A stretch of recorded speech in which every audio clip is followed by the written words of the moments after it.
Hello and welcome.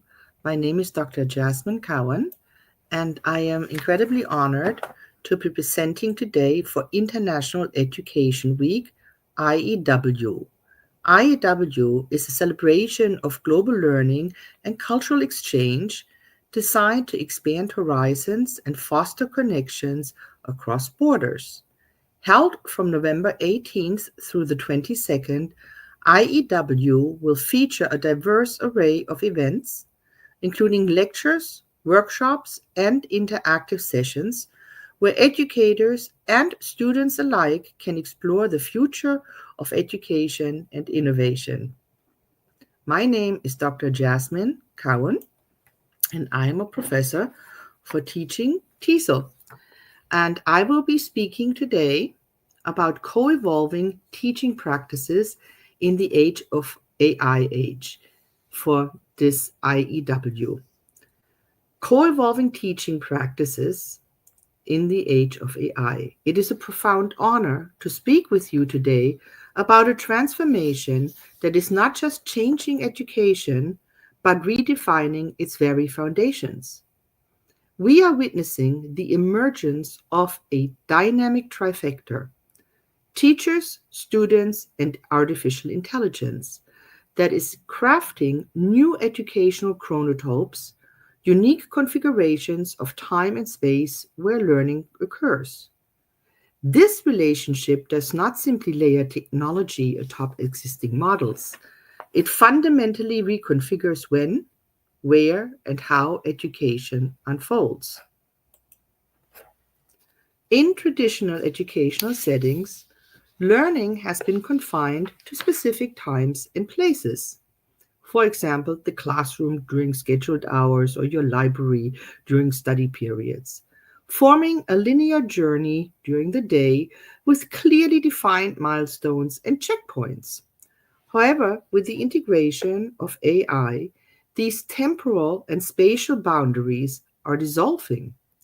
It is possible that AI's role in education will one day transcend mere assistance by actively participating in shaping educational experiences, thereby altering traditional time space configurations of learning. Chronotopes that reflect the complexities and demands of the 21st century world. How does this shift align with the lab to classroom model proposed in cognitive psychology and neuroscience, where controlled environments like virtual simulations, though initially seeming contrived, offer valuable control over learning conditions? Starting with simplified materials, learners can gradually build up to complex techniques in realistic contexts, strengthening neural connections as suggested by neuroscientific research. Envisioning the year 2060, one might imagine a classroom where artificial intelligence is not just a tool, but an integral part of the learning environment. Students, the first generation of the artificials, have grown up with AI companions, personalized learning algorithms, and immersive virtual realities that transform the way language is taught and acquired. These students in 2060 will be adept at navigating a world where the lines between the physical and the digital are increasingly blurred, embodying the co-evolution of teaching practices and technological advancements. This approach moves beyond intuitive teaching methods. For instance, research indicates that repeated reading does not significantly improve long-term retention of information, Callender and McDaniel in 2009. By emphasizing evidence-based instructional strategies and leveraging AI, education can enhance memory consolidation and promote deeper learning, ultimately aligning teaching practices with the fundamental neural processes that underpin effective learning. How does learning happen? Through a network of neurons transmitting sensory information via synapses. temporarily storing it in short-term memory, a volatile region that processes the flood of sensory input we encounter daily.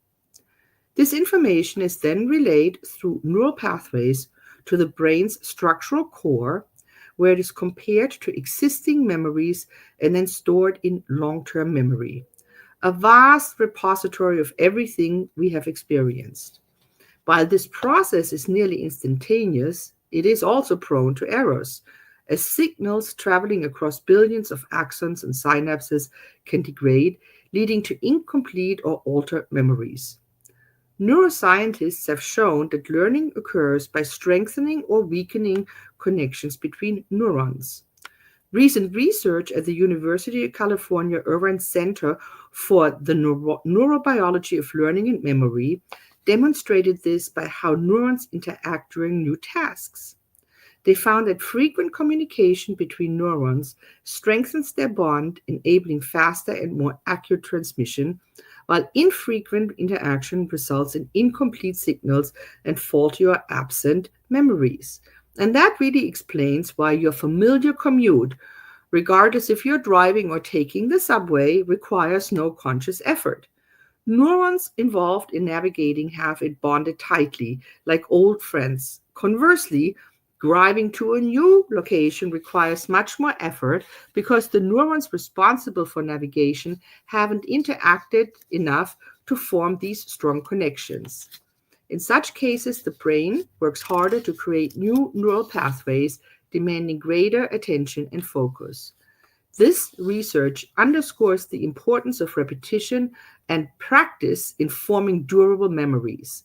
So, this is a cognitive phenomenon called fluency, where experiences become more accessible and effortless, recalled over time. And now remember, you see this best shown when you listen to a concert by musicians. You go to the symphony, you go to the opera, you go to a piano concerto, you see the performer perform without any music at all. Well, that is that idea of called fluency.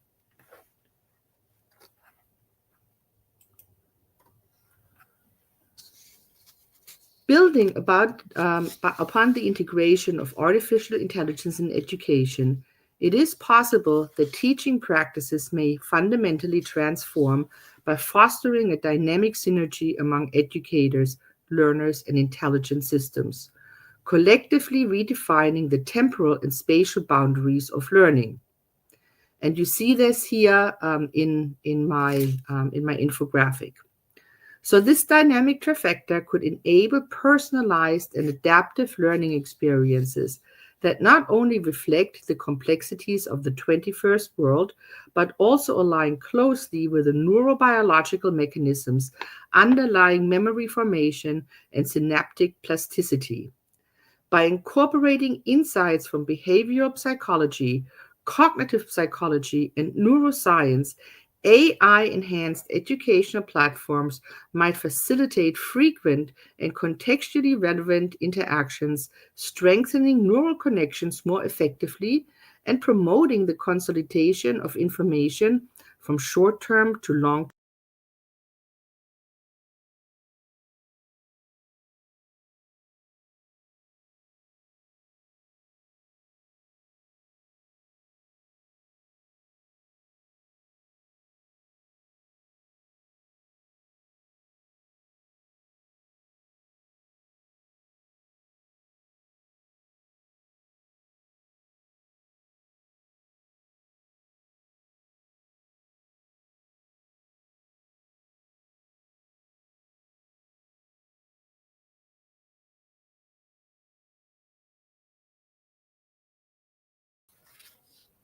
This means that this approach mirrors neuroscientific findings that repetitive engagement and recent practice fortify neural bonds, leading to increased fluency and effortless call of information.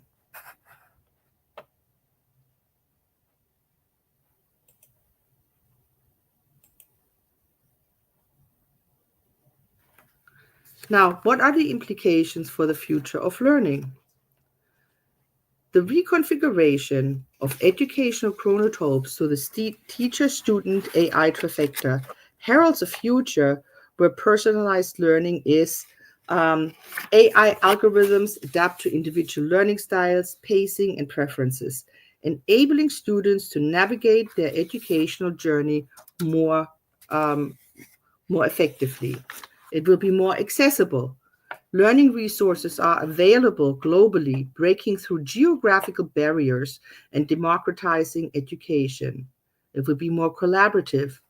Technology fosters connections among students and educators worldwide, promoting cross-cultural understanding and collective problem solving. It will be more lifelong. Education becomes a continuous process, supporting individuals in adapting to rapidly changing professional landscapes.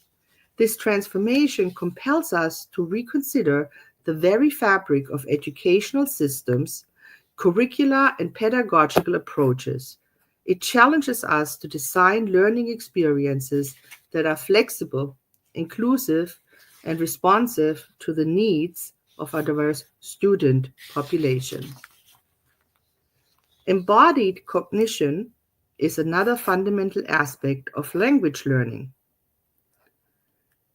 It is deeply intertwined with our innate biological and physical expressions. As highlighted by Cosmas and Saphiris in 2018, our cognitive processes are inextricably linked to our interactions with the physical world. The limitations of current digital platforms, which often lack avenues for direct physical engagement, can lead to a disconnect that hinders the natural development of the cognitive abilities rooted in our physical embodiment. Therefore, it will become ever more important in the future to foster learning environments that prioritize real-world experiences, guided by teacher intervention and facilitated through group interactions.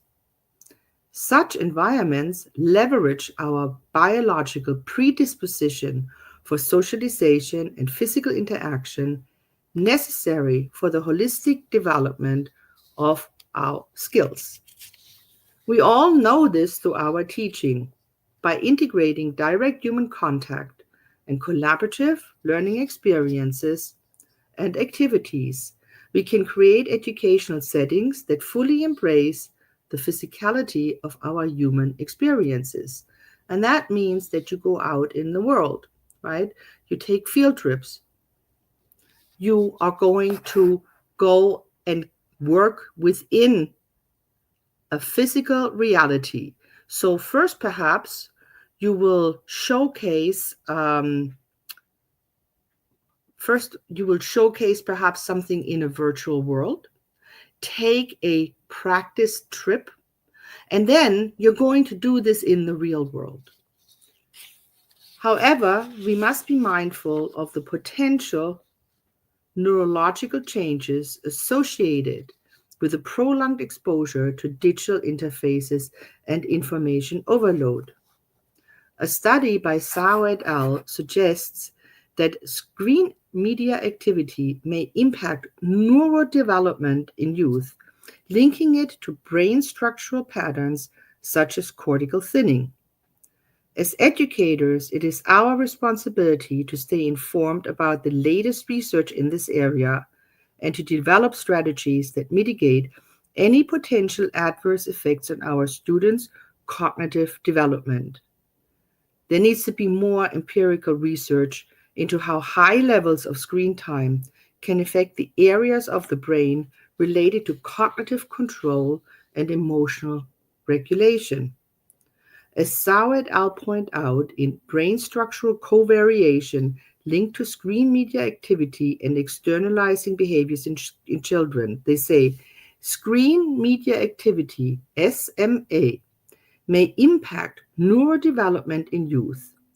Cross-sectionally, SMA has been linked to brain structural patterns, including cortical thinning in children. As an educator and mother, I would appreciate more in-depth discussions on the long-term impacts of these changes and whether they could lead to significant neurological alterations. I favor a more balanced approach. To co-evolve our teaching practices effectively, we must strike a balance.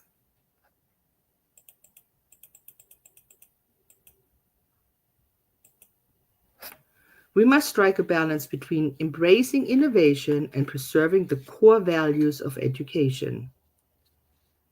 Human AI collaboration. View AI as a collaborator rather than a replacement. This mindset encourages us to leverage AI strength while recognizing the irreplaceable value of human intuition and empathy. Reflective practice. Continuously assess how the integration of AI and the reshaping of chronotopes impact learning outcomes and student well-being. And then you have to adjust your practices based on your reflective insights. Professional development. You have to invest in training. You have to invest in training system-wide as a higher education institution. You have to invest in training departmentally to look at what the newest research is saying. You have to invest in professional development for yourself. And I have talked about that extensively, perhaps like a stacked type of degree acquisition, post-bachelor's degrees, because we as educators need to make informed decisions. So what do we have in the future? We have possibly chatbots, virtual assistants, we have emotion recognitions, we have image to 3D, image to video. There's going to be so much. So in essence, this is this trifecta where you have us, the educators, you have the AI, and you have students. And we co-create and we co-learn. Because when you are working with an AI system, this is a reciprocal space. As you ask it for information, you are also training the system with your information. And this is true for students too. As they ask for information, they are training the system, and the system is also training us.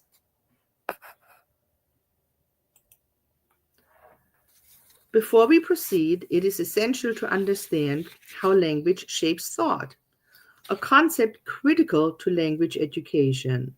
The Sapir-Whorf hypothesis, also known as linguistic relativity, suggests that the language we speak influences our cognition and perception of the world. So what does this mean? Think about it. You are living somewhere in the Arctic, right? You're going to have many different words for snow, mist, and ice. And you perceive the world with those expressions because they mean different things.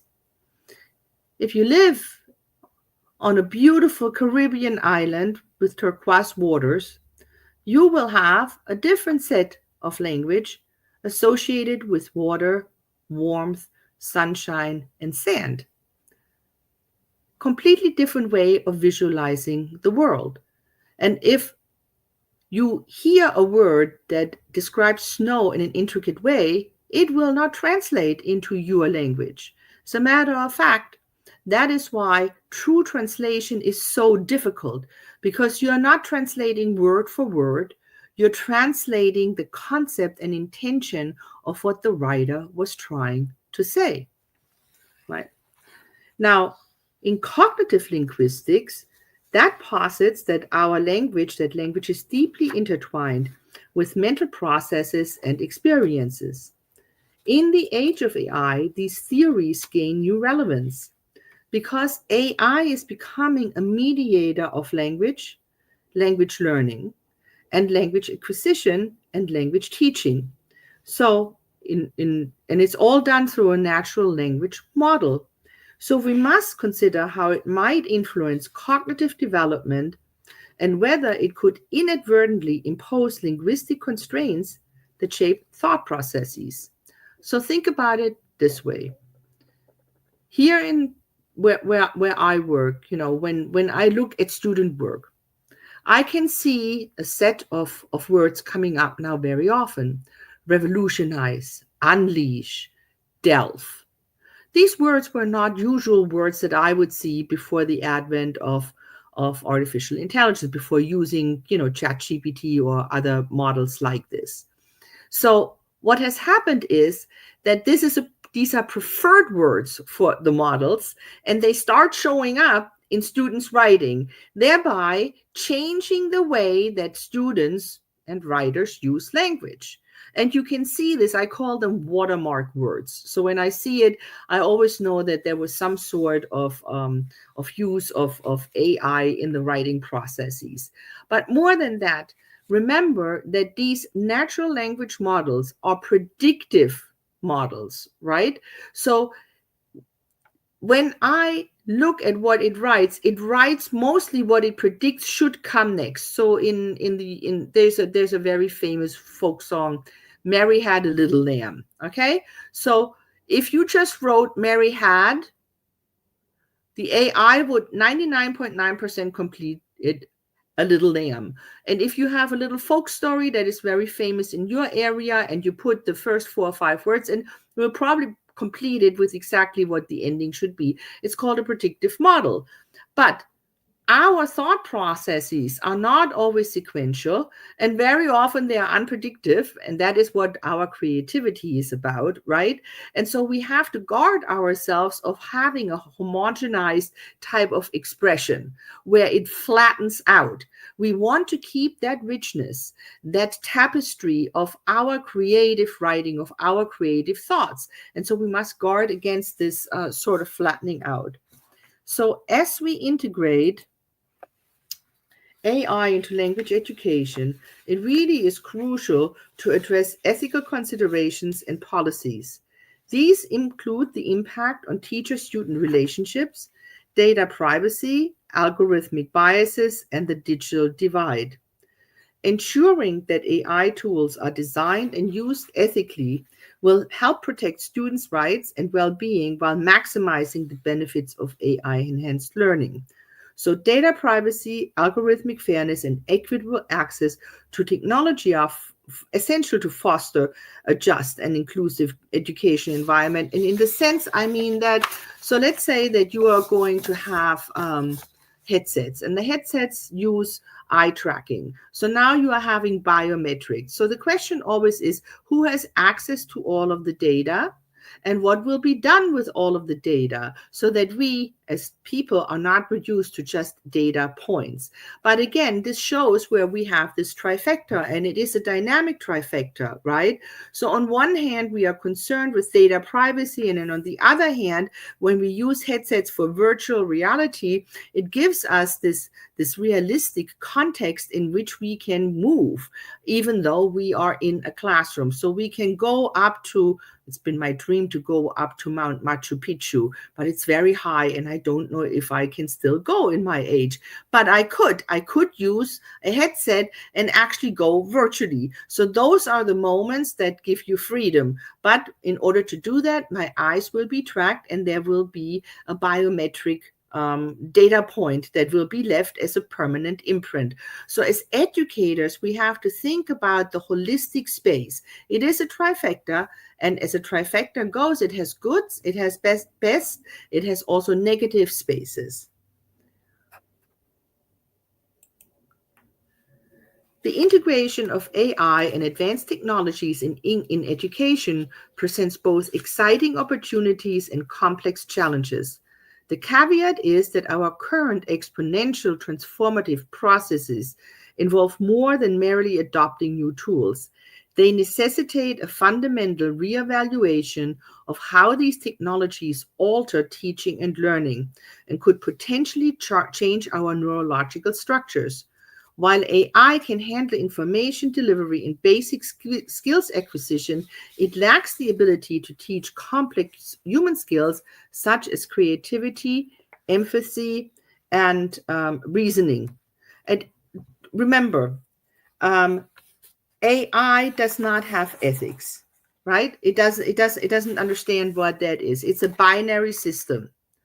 So when we look at what the world might look like in the future, so you have in Hong Kong University of Science and Technology, and there you have a sort of dynamic trifecta because they integrate AI in education while preserving the human elements of learning.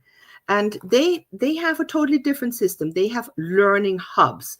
And I think that might be a way to go forward in the future where you have these dynamic interactive learning hubs.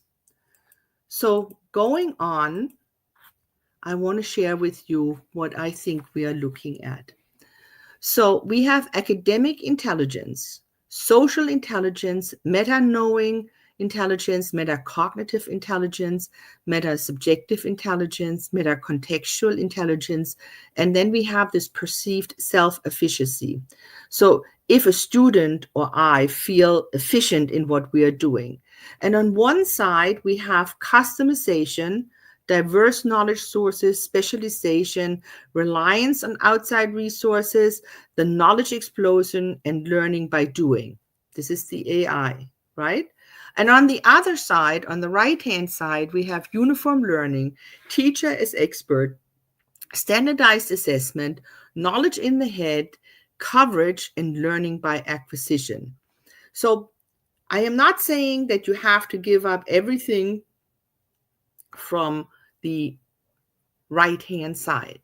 But what we have to think about it is how can we go and connect to these meta-knowing, these meta-cognitive, and these meta-subjective spaces where our students become self-efficient, because we're not just teaching them context anymore. We are also teaching them the reiteration of learning. Learning is no longer going to be a finite space. So when my father graduated from medical school and he became a doctor, of course he had continuing education, but the field didn't really change so spectacularly within 1 or 2 years. Now, when you think about becoming a doctor, it is almost impossible not to work with AI, as AI has become an integral part of making a medical diagnosis. That means that the way that you work with your patients and that the way that you run your work as a physician has fundamentally changed. And that means that you have to upskill all of the time.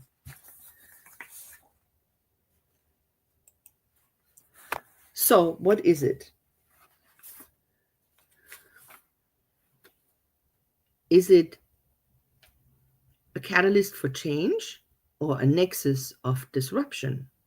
So the integration of AI into language education really stands at a critical juncture, serving both as a catalyst for innovative learning experiences and a potential disruptor of established pedagogical practices.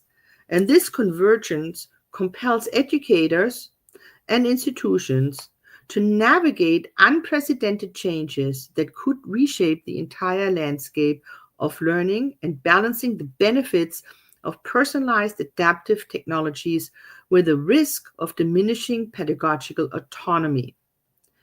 And I want to go back one more time to my trifecta and take a look at it. So when you think about it, here, teachers are facilitators and co-learners. Artificial intelligence is a tool and a participant, and students are active agents of their own learning. And this really focuses on where learning occurs, where learning unfolds, and where learning happens. So learning used to happen in classrooms, in libraries, at your study desk. But now learning might happen in a virtual reality. Learning might happen in a metaverse, right? In a simulation. And where and when is also changing. So when I grew up, our school started at 7:30 a.m. and we had school on Saturdays. Now, school was done, it was done like around 1 o'clock in the afternoon, and then you would go home for lunch, and then you would do whatever you were doing. You were studying, or you were going and had a little job as you got older, or you would be in a sports team, or what have you. This is all expanding, right? Because you could have, let's say that you're very interested in ancient Greek writing, but it's not available where you are. So now you might go to a metaverse, right, where you have a ancient Greek professor, the best in the world, and he is teaching or she is teaching in this space. So now learning is no longer bound by a space, and it's no longer bound definitely by specific school times, because you can expand that space of learning, which also means that if it permeates throughout a nation, that it really will give people who live perhaps in more rural areas the ability to have the same educational advantages of perhaps in a more denser city structure. On the other hand, what will you need for that? You also will need internet connectivity, and that is that digital divide that I spoke to you about. But for students are becoming an active agent of their own learning, because they now have access to two. They have access to their teacher, and then they have access to AI. But then what is the teacher's responsibility? The teacher's responsibility in this trifecta is not only to understand what the content is and what is truth and specificity. It is also to teach students how to discern between that which is true and what AI still does a lot, hallucination. And that is a teaching approach that really has now 3 different entities within that interact with each other.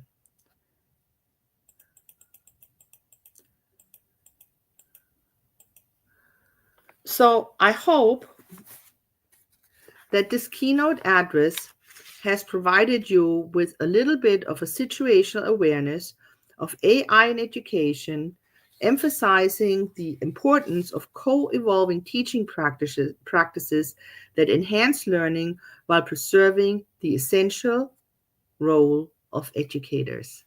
And I am ready for any questions.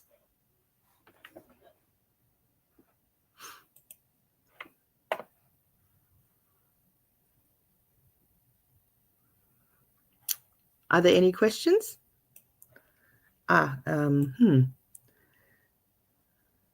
So the question that I see is unfortunately in Russian, and since I don't speak any Russian, might someone in the team translate it to me into English, please?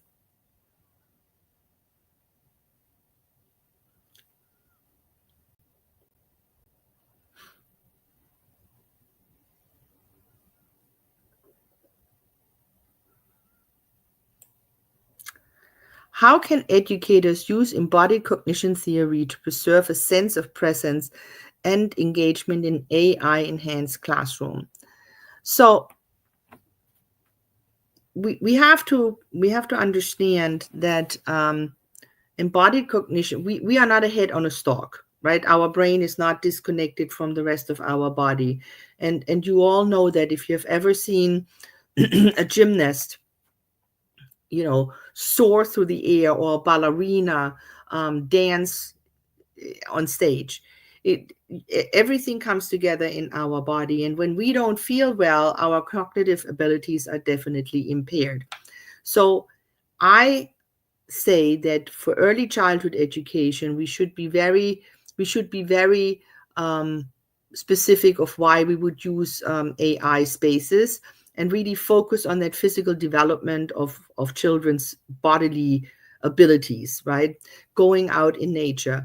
But as we get older, I think project-based work that is in situ, meaning that has to do with practical transfer of knowledge. You're taking theory and you're making it practical, and you're saying, so let's plan in language education. Let's pretend that you are going to be a tour guide of Moscow for a group of international visitors who only speak English. You're going to work first on creating your map, right, with an AI and the best places, and you're going to work out what the distance would be. And then the embodied cognition would be, and now you have to go and you have to walk that route. You have to practice it in the reality of the actual physical presence of the city. You have to go in front of that painting that you want to show, or in front of that building. And then I, as an educator, would ask for realia. I would ask for a photo. I would ask for a screenshot. I would ask for a brochure. I would ask them to show me proof of work. Okay. You mentioned watermark words that let you know that the student has used AI. I'm a university professor, and I too find it quite easy to spot AI. I find that most of my students have become heavily dependent on AI, and I don't think it's a good thing in my humble opinion. These students are using their original voice and the ability to write effectively without AI assistance. So I think that globally, I don't think that any of us have been untouched by the by that space where all of our students all of our students' work sort of sounds the same. And that's what I meant with a homogenization of language and a flattening out of language, because that is definitely a danger. So the question is, how do you ask for proof of work? So perhaps the way that we structure our assignments is no longer conducive to getting our students to that point of self-efficiency. So remember when I just talked about perceived self-efficacy. So how do we get there, right? So learning by doing, reliance on outside sources. So perhaps if we take a look at this trifecta yet once more, structured prompting. We have to teach our students structured prompting, and then we need to teach our students on how to discern between that which is well researched and that the AI will give to them, and that which is a hallucination, which actually is a lot of work. 2, then the students need to put in their own voice.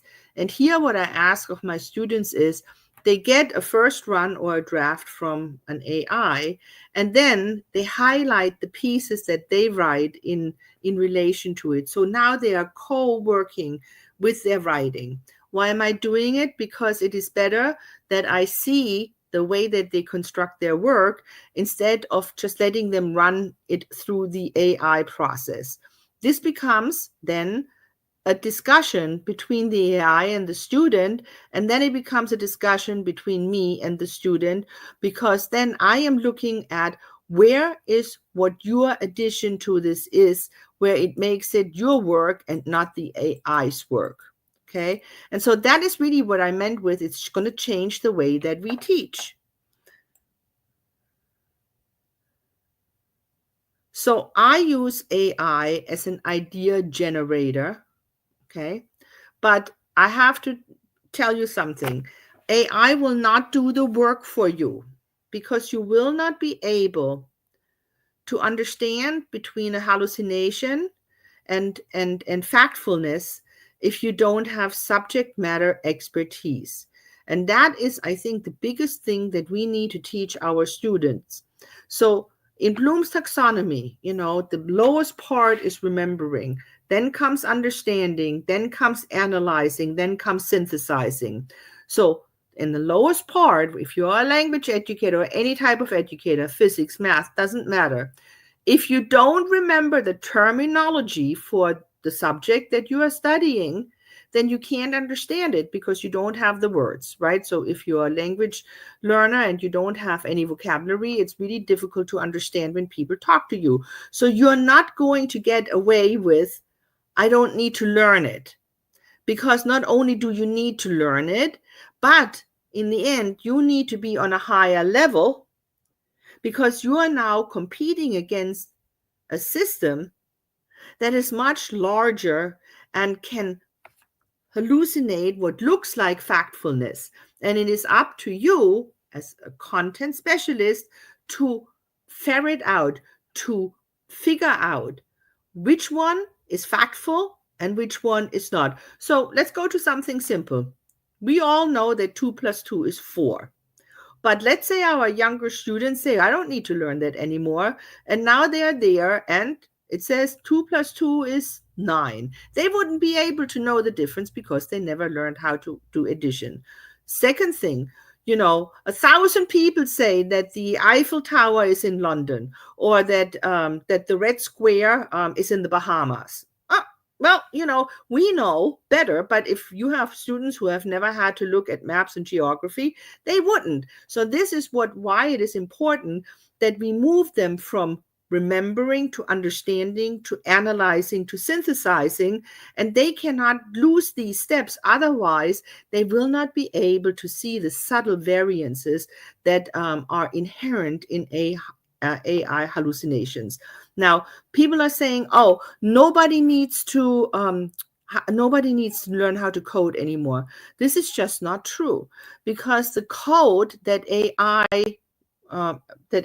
type of programs generate are so full of bugs that it takes longer to fix the bugs than it would be for a human coder to actually write the code themselves.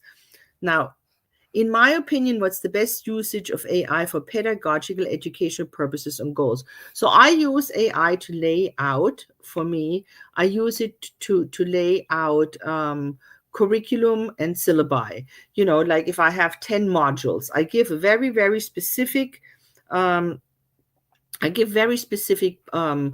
prompts and use those to create some major syllabi, and that has worked definitely very well for me.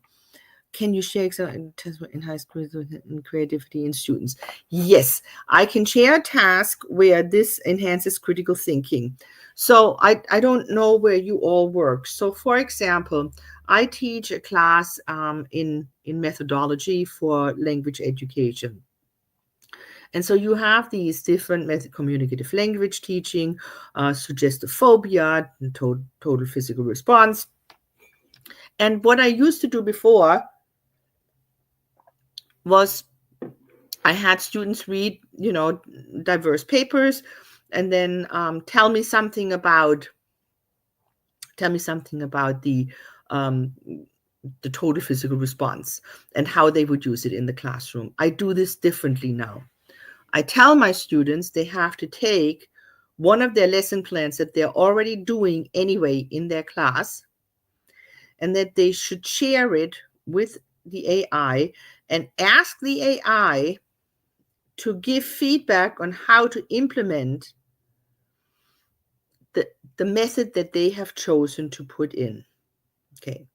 So then they have to show what the AI has told them in screenshots. Then they have to go and critique what the AI has said. And then they have to take that whole package.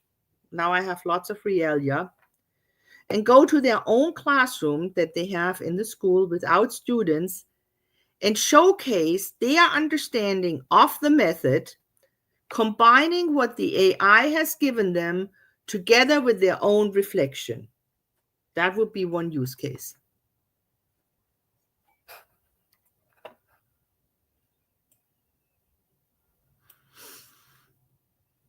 Any more questions?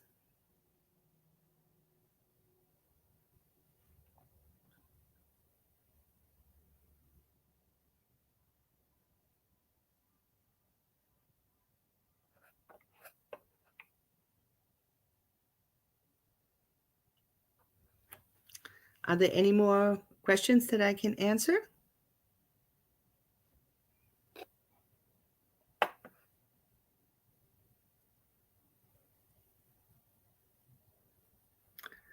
Okay, here. Could Could you describe a specific use case where AI teachers and students collaborated to create a uniquely productive learning experience? So I have asked students to go, remember I'm teacher educator, to go and look at, let's say, a learning standard for my state that I work for. And then look at a teaching English as a second language standard from TESOL. And then look at, in the same grade, same unit across, a math standard, right? And look at all of those and try to come up with three things that connect, sort of. And then I ask them to feed that into the AI, whatever their preferred model is, Claude AI, ChatGPT, Perplexity, whatever it is. And then I ask them to ask for I call it like a prompt, and I teach them the prompt engineering. I ask them to ask the AI with this prompt, and then they just plug these other parts in to create a lesson plan that connects all of these seemingly disparate things. And so here's what happens. I teach them prompt engineering. They use things that are definitely required in their work already, together with the prompts, to ask the AI to come up with something that they would have never done before. And then we evaluate as a critical reflective piece, where I put them into groups, if these ideas from the AI are feasible or not. So now I have the trifecta: teacher, student, AI, and we end up with critical feedback. If there were only one key takeaway from your presentation that you would want educators to remember, what would it be? Okay, we must have better situational awareness in the space of education, AI, and where professionally our work is going. Because one thing is for sure, it's not going to stay the same as it is now. So if we are not co-learners and co-creators and not staying ahead in our own professional development, which isn't just generic, but is going to be very specific, including prompt engineering, being able to create, for example, infographics, being able to interact with technology like a metaverse, or perhaps even design one ourselves, we are going to run into troubles, because we will be told to do it, but we must also learn how to do these things on our own. So what I'm saying is that despite the fact that I have a doctorate of education, every year I take 2 credential courses to further my own education. I spend 12 weeks a year learning new things. I am not saying that I'm always good with them, but I go and I try them out so that I am aware of what my candidates will be asked to use in the future. Because remember this, anyone you are working with today will be working in 2060. And so we are not educating them for 2025 and 2026.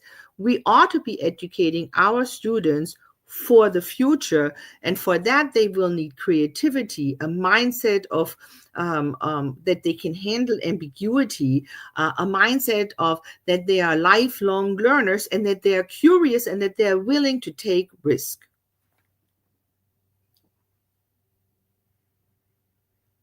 Well, thank you very much. And I appreciate the invitation. And I hope that you all enjoyed my presentation on co-evolving teaching practices in the AI age for International Education Week 2024. Thank you.